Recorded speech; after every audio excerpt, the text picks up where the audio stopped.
ನಮಸ್ಕಾರ ಸ್ನೇಹಿತರೆ. ನಮ್ಮ ಮನೆಗಳಲ್ಲಿ ದಿನವೂ ಬಳಸುವ ಗ್ಯಾಸ್ ಸಿಲಿಂಡರ್ LPG ಒಂದು ದಿನ ಏಕಾಏಕಿ ಸಿಗದೆ ಹೋದ್ರೆ ಏನಾಗುತ್ತೆ ಗೊತ್ತಾ? ಇಂದು ನಾವು ನೋಡೋಣ. ಭಾರತದಲ್ಲಿ LPG ಶಾರ್ಟೇಜ್ ಆದರೆ ದೇಶದ ಮೇಲೆ ಏನು ಪರಿಣಾಮ ಬೀರುತ್ತದೆ? ಮೊದಲಿಗೆ ಮನೆಗಳಲ್ಲಿ ಸಮಸ್ಯೆ ಶುರುವಾಗ್ತದೆ. ಹೆಚ್ಚಿನ ಜನರು ಅಡುಗೆ ಮಾಡಲು LPG ಮೇಲೆ ಅವಲಂಬಿತರಾಗಿದ್ದಾರೆ.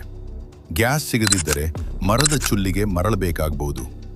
ಹೋಟೆಲ್ಗಳ ಮೇಲಿನ ಅವಲಂಬನೆ ಹೆಚ್ಚಾಗಬಹುದು. ದೈನಂದಿನ ಜೀವನ ಕಷ್ಟವಾಗ್ತದೆ. ಸ್ಟೆಪ್ 2, ಹೋಟೆಲ್ ಮತ್ತು ಬಿಸ್ನೆಸ್. ಹೋಟೆಲ್ಗಳು, ರೆಸ್ಟೋರೆಂಟ್ಗಳು ದೊಡ್ಡ ಪ್ರಮಾಣದಲ್ಲಿ LPG ಬಳಸ್ತವೆ. ಶಾರ್ಟೇಜ್ ಆದರೆ ಆಹಾರದ ಬೆಲೆ ಏರಬಹುದು. ಕೆಲವು ಹೋಟೆಲ್ಗಳು ತಾತ್ಕಾಲಿಕವಾಗಿ ಮುಚ್ಚಬಹುದು. ಸ್ಮಾಲ್ ಬಿಸ್ನೆಸ್ಗಳಿಗೆ ದೊಡ್ಡ ನಷ್ಟವಾಗಬಹುದು. ಸ್ಟೆಪ್ 3, ಆರ್ಥಿಕ ಪರಿಣಾಮ. LPG ಶಾರ್ಟೇಜ್ ದೇಶದ ಆರ್ಥಿಕತೆಗೆ ಕೂಡ ಹೊಡೆತ ಕೊಡುತ್ತದೆ. ಇಂಪೋರ್ಟ್ ಹೆಚ್ಚಾಗುತ್ತದೆ. ಗವರ್ಮೆಂಟ್ ಮೇಲೆ ಒತ್ತಡ ಹೆಚ್ಚಾಗುತ್ತದೆ. ಬೆಲೆ ಏರಿಕೆಯಿಂದ ಇನ್ಫ್ಲೇಷನ್ ಹೆಚ್ಚಾಗಬಹುದು. ಸ್ಟೆಪ್ 4, ಪರಿಸರದ ಮೇಲೆ ಪರಿಣಾಮ. ಜನರು ಮರದ ಇಂಧನ ಬಳಸಲು ಶುರು ಮಾಡಿದರೆ ಕಾಡು ನಾಶವಾಗಬಹುದು. ವಾಯು ಮಾಲಿನ್ಯ ಹೆಚ್ಚಾಗಬಹುದು.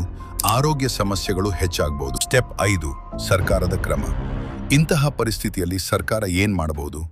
ಇಂಪೋರ್ಟ್ ಹೆಚ್ಚಿಸುವುದು, ಸಬ್ಸಿಡಿ ನೀಡುವುದು, alternate energy, electric stove, biogas ಪ್ರೋತ್ಸಾಹಿಸುವುದು. ಹೀಗಾಗಿ LPG ಶಾರ್ಟೇಜ್ ಸಣ್ಣ ಸಮಸ್ಯೆ ಅಲ್ಲ. ಇದು ನಮ್ಮ ಜೀವನ, ಆರ್ಥಿಕತೆ ಮತ್ತು ಪರಿಸರದ ಮೇಲೆ ದೊಡ್ಡ ಪರಿಣಾಮ ಬೀರುತ್ತದೆ. ನಿಮ್ಮ ಅಭಿಪ್ರಾಯ ಏನು? ಕಮೆಂಟ್ ಮಾಡಿ. ಇಂತಹ ಇಂಟ್ರೆಸ್ಟಿಂಗ್ ವಿಷಯಗಳಿಗೆ ಚಾನೆಲ್ ಸಬ್ಸ್ಕ್ರೈಬ್ ಮಾಡಿ.